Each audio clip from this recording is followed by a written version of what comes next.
Welcome back to Just Living. Today we're at one of the best and most famous amphitheaters in the world, Red Rocks Amphitheatre in Morrison, Colorado. In fact, Red Rocks Amphitheatre is the only naturally occurring, acoustically perfect amphitheater in the world. It's no wonder why just about every famous musical act has performed here, or wants to perform here. Not only is the sound great, the rock formations are simply stunning, giving both the artists and fans beautiful, long-lasting memories. So join us as we explore this unique musical venue. First off, let's take the scenic drive up to the amphitheater itself to get a feel of how special this location really is.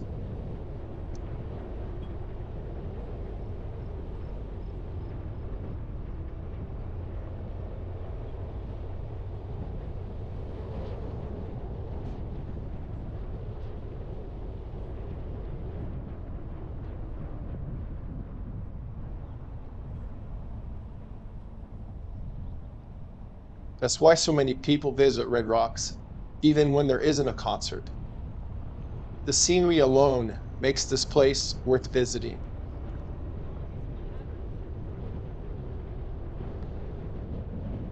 It's also nice that there are several miles of trails that wind around the majestic red rock formations that define the amphitheater, making this a popular spot for hiking.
Before we get to the amphitheater itself, let's make a quick stop at the visitor center/gift shop, as this place has some great views of the Red Rock Canyon we just drove up.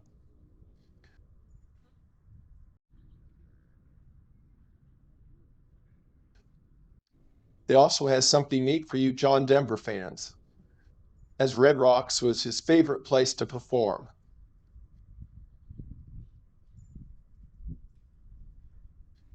In fact, John said that if he could, he would fly in audiences and do all his shows at Red Rocks.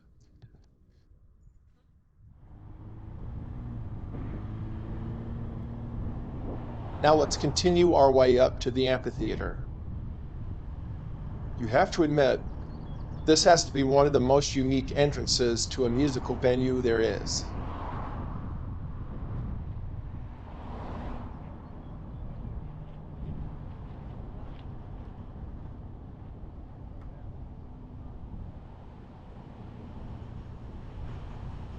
How many concert halls have you been to where you drive through a Red Rock tunnel on the way to the show?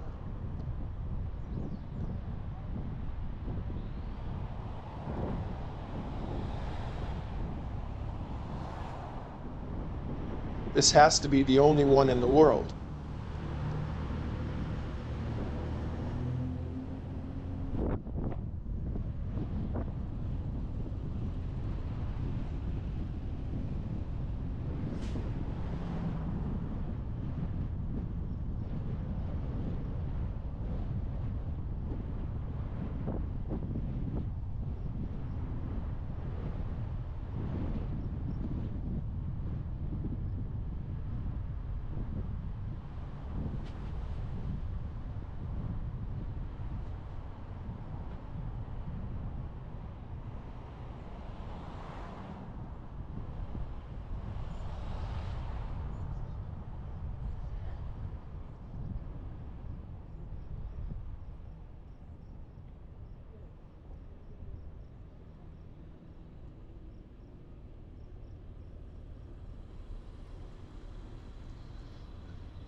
Well, we made it.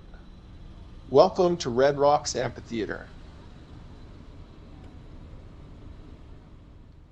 Here's a statue thanking the workers of the Civilian Conservation Corps for building Red Rocks, starting in 1936.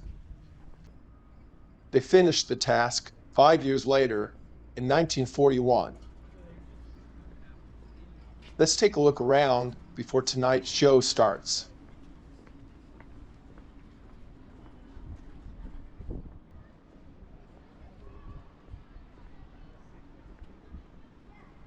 Sitting at an elevation of 6,450 feet, Red Rocks has breathtaking views.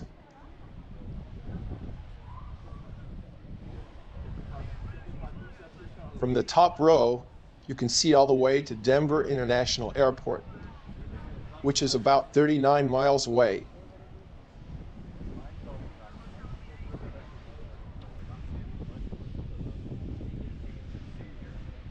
The elevation difference from the stage to the top row is 100 feet.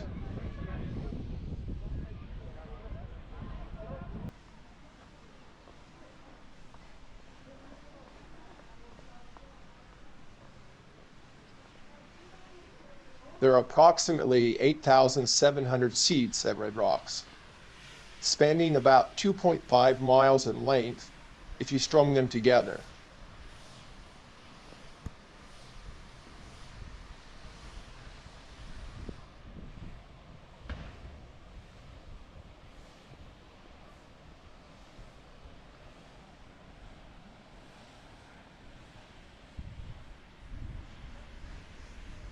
Popular sport in Denver is to climb the steps at Red Rocks like this gentleman is doing. It's a great way to get in shape, but be careful if you're not used to the mile-high city's thin air.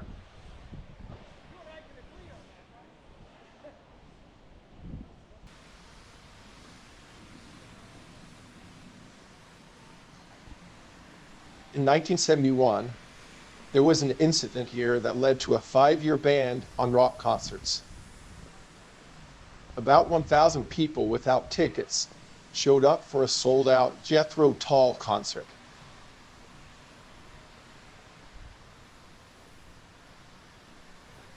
The Denver police directed the crowd behind the stage, where they could hear the music but not see the band.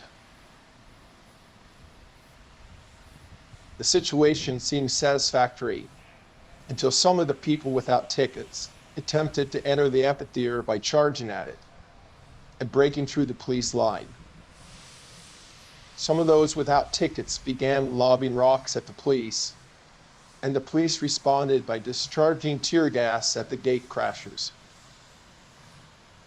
The wind carried the tear gas over the hill, into the paying crowd, and into the stage, burning the aqua lungs of the band.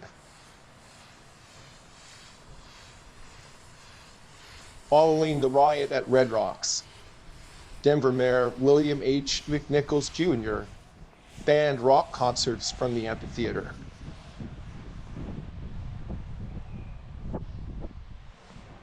For the next 5 years, shows at Red Rocks were limited to softer acts, such as John Denver, Sonny and Cher, and the Carpenters. The ban on rock and roll was finally lifted through legal action taken by Denver concert promoter Barry Fay, who tried to book the band America at the venue in 1975. After being denied a permit by the city, Fay took the city to court, and the court ruled that the city had acted arbitrarily and capriciously in banning rock concerts at Red Rocks. Starting in the summer of 1976, the rock bands were once again welcomed to the venue. Jethro Tull played Red Rocks again on June 7th, 1988, August 12th, 2008, and June 8th, 2011. Everyone agreed their aqua lungs were fine.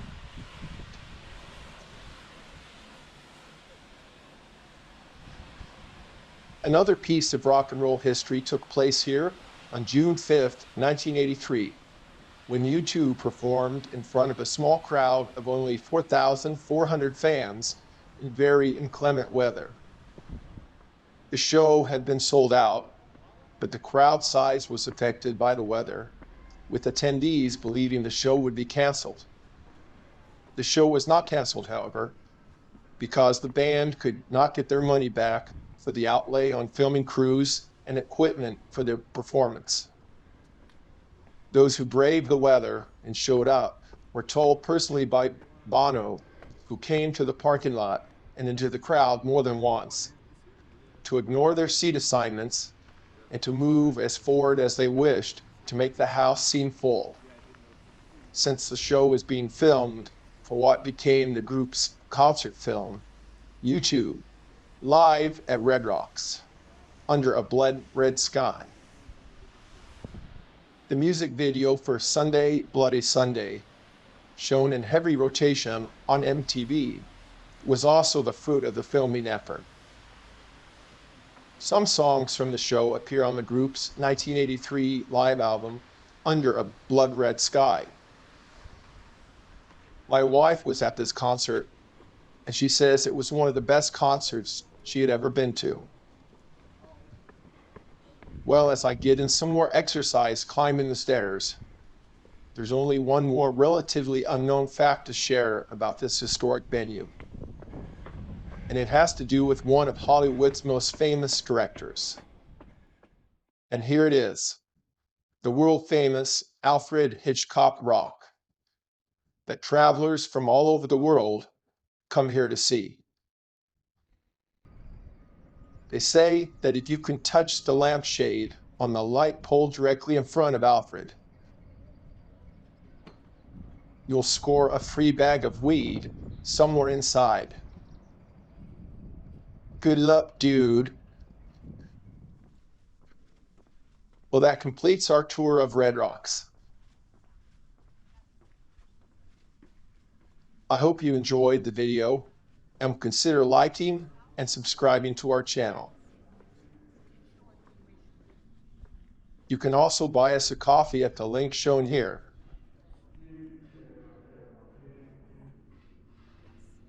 We really appreciate your support.